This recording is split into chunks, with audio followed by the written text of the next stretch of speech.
And then, a lot of guys started going down and missing and different combinations. And we weren't able to coach well enough or play well enough to win tonight. But, I'm really, really proud of them. It's, we're one of two teams in our league that played every game. And, every single day we talked about our number one opponent was COVID. And if we were able to defeat our number one opponent as a program, that we would have the opportunity to get better. And you get better in practice, but you also get better in live competition in games. And we were able to improve. So we won some, we lost some, but we got better. And a lot of guys got valuable experience that moving forward is going to be very beneficial. It's really good. I wish we could have won tonight. There's some guys that this was their last game. And I really, really wanted to win. But I also knew how hard it was going to be. Then we had a chance. We had a chance and just couldn't quite finish the job. And my hat's off to Nebraska. They did. They found a way to finish the job. So year one's in the books, and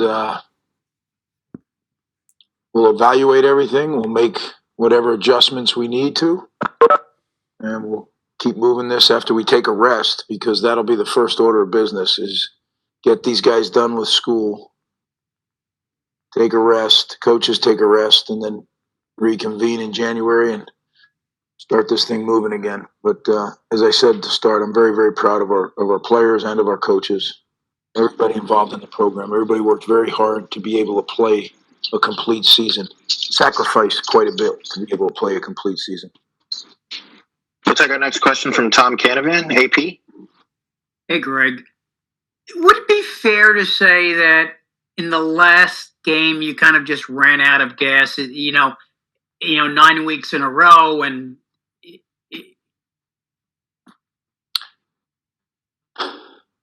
I don't know. I hate to categorize reasons why you lost. There was certainly a lot of people that weren't playing. There's a reason that guys are first team players and second team players and third team players. I mean, you do stack them by who's performing the best at the time, right? So when you lose several of those guys, you got to, the famous word is next man up. Well, we tried. The next man up tried to do it, and the coaches tried to do it, but is it we ran out of gas? Maybe. Maybe it's a collective run out of gas. I don't even think it's just the football or the injuries. I think it's everything. I mean, I check the guys, and I do bed check every night before the game. And literally we have 74 guys at the hotel. Probably a quarter of them were working on finals when I went to put them to bed at 11, papers that were due at midnight or, 11:59, finals that were due at 11:59. And that's part of being a college football player, right? But I think collectively, the entire season, we changed our practice week, obviously, for the shortened week, but we literally didn't put pads on them this week. We couldn't. They just weren't physically able to do that, not even one day. We just didn't think their body would hold up. So I'm really proud because they did. They gave it everything. Our energy in pregame, I really said, man, these guys are going to spill it here. But I think as some things went, injuries and guys that really started to feel it, it was hard to focus on the things that were most important to win this game. That's what gets you, is just you get a little bit off, and not against a team like that. They're big and they're talented.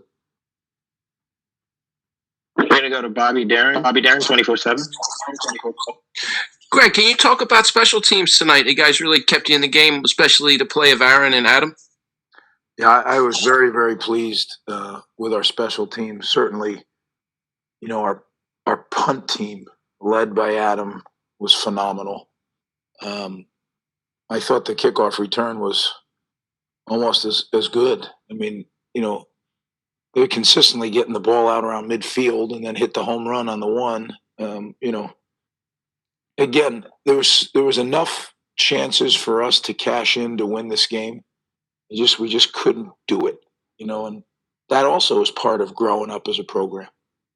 But you can't put a value on these games we got to play. To play 9 football games this year when we didn't think we were going to play any, that's really going to pay off for us going forward. Chris Eisman, Gannett. Greg, how close did Noah get to being healthy enough to play tonight? And then I guess just overall, what did you see from Art, the offense? Well, Noah really tried, but he wasn't very close. Yeah, that was he did. I mean, he had some machine. I don't even know, one of these machines that the trainers and doctors give. I think the guy carried the machine around. First, I saw him with this thing to heal his hand for a few weeks, and then I saw this other one for his foot. I said, "You're going to get electrocuted, buddy." But he wanted to obviously play desperately, but just body wouldn't cooperate. Take our next question from Steve Politi, NJ.com.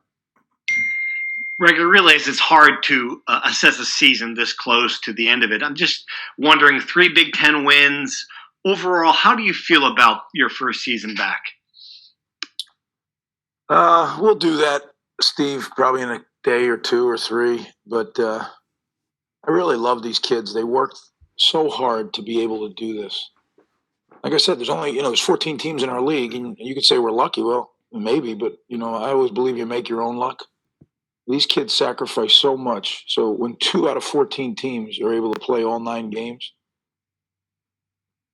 I think they worked really, really hard to play the game that they love to play and to play it together. That's why I felt so bad for them down in that locker room, because some of them, this is it.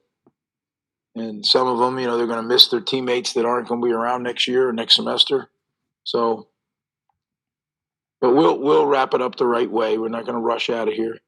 We'll, our finals go through to Tuesday. Not that everybody has them all the way to Tuesday, but we'll get together as a team like we always do, and then do our exit interviews and make sure everybody has got everything taken care of. We'll have some surgeries that have to get done this week. So that's a big thing that has to happen, and we actually have quite a few. So,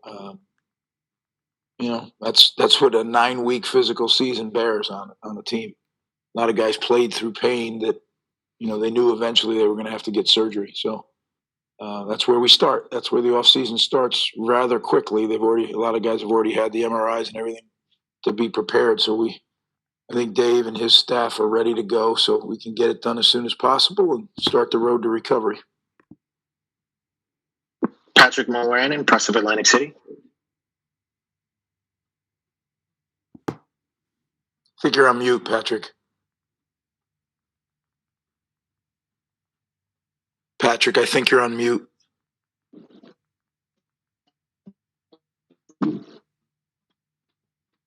You good now? I can hear you now. Yep. Sorry about that. No problem. I just wanted to ask, you were talking on a little bit earlier that, you played all your games this season, all 9 games. Can you just kind of talk about that, how special it is? I mean, you only said you're 2 in the Big Ten.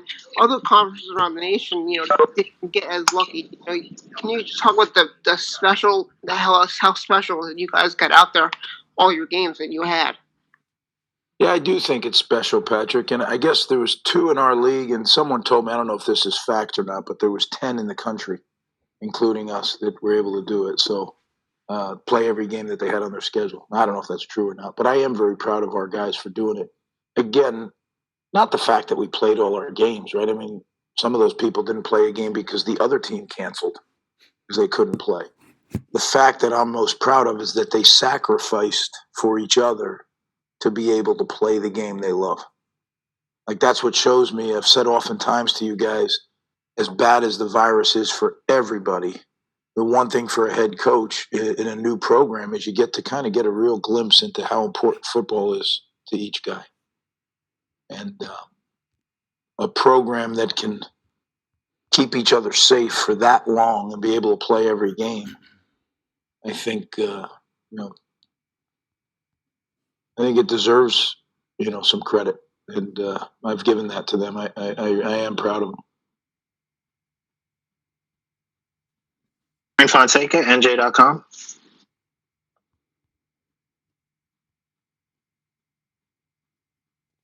I think you're on mute. Can't hear you. Can you hear me? Now Is I better? can. All right. Sorry.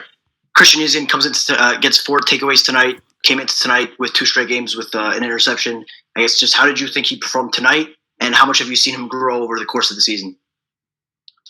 Well, I was really excited to see Christian Izian when I got here. I'm very close with his high school coach, and he told me, he said, "You're going to love this kid." And he's right. I mean, he's fun to coach. He's totally committed. He works his tail off, and he's a really good player. So the best part is he's going to be around. So can't wait to see how good he can get.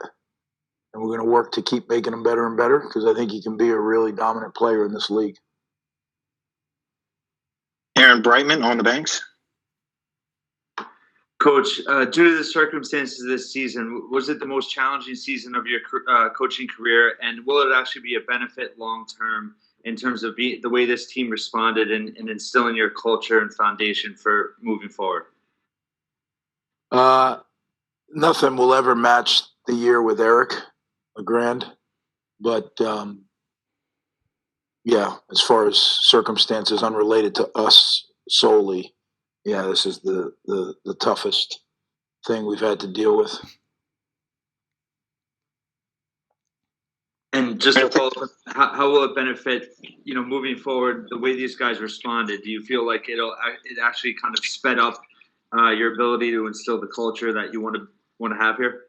I do think that, Aaron. I think in many different ways it did that, including the one that I said earlier, that I saw how much it meant to certain people, right? Because the things we asked them to do were not easy things to do. And if it's not that important to you and you don't care that much about your teammates, you might not do it. So doesn't make him a bad person. Doesn't, again, it's all about how important is this game to you and how important are your teammates and your program to you. That to me is what sets programs apart. And when you get an unselfish group of people that are willing to do things for each other, sky's the limit. So I think that there's definitely growth that is going to come as a result of this. But, I mean, that's a football team. We're talking about people, tragedy all over. So it's hard to even put into context, right? We'll take our final question from Chris Nowalski with Rivals. Hey, Coach, you kind of touched on it earlier, but obviously the seniors all have, to make a decision soon. Do you almost have to recruit them again to come back next season? I don't try to talk people into that. I think it's really hard to play college football in our program if you don't want to do it. So if I will educate them for sure, if it's an NFL decision, I always try to, just as if they were my sons, I try to give them the good, the bad, and the ugly of what could happen. And having been in that league and coached in that league twice, 2 different times, I think I'm a pretty good source for them of information. But ultimately, they have to make that decision. Some of the guys, it isn't an NFL decision. They just may have had enough football in their life. Their bodies may be telling them enough's enough. Or it's time to go get a job and get on with life. So I think everybody has their own individual situation, and that's why we don't just rush out of here. We have exit meetings. I meet with guys this week. I meet with them next week. Everything in our program is very much out on the table. It's very much like a family. We discuss it all, but then every single person has to make the decisions they feel that are best for themselves. So that's where I leave it to them. And when they decide they're coming back, then they are all in. They're coming back. There's not, it's not half foot in, half foot out. You got to be all in to be successful in our program. So that'll all get taken care of soon enough. But whether the guys are played their last game here or whether, they have 4 years left, I'm very excited about coaching this team. And as I said, disappointed about tonight for sure. We had an opportunity to do something that no Rutgers team has ever done, and that's win 4 games in the Big Ten. And as I told them, winning 4 games would not have been taking that trophy and putting it up here, right? But it's a step on the way. So we didn't get there. We won 3. So we'll go back to work after I said like we take a rest and then get back to work and keep building this thing. But I'm really pleased with our guys and looking forward to the future. So I want to thank you guys for your coverage all year. I guess we'll get maybe one more chance to hook up here at an end of year type wrap up. But you guys have been awesome, and we appreciate you cover our team the way you do. Thanks.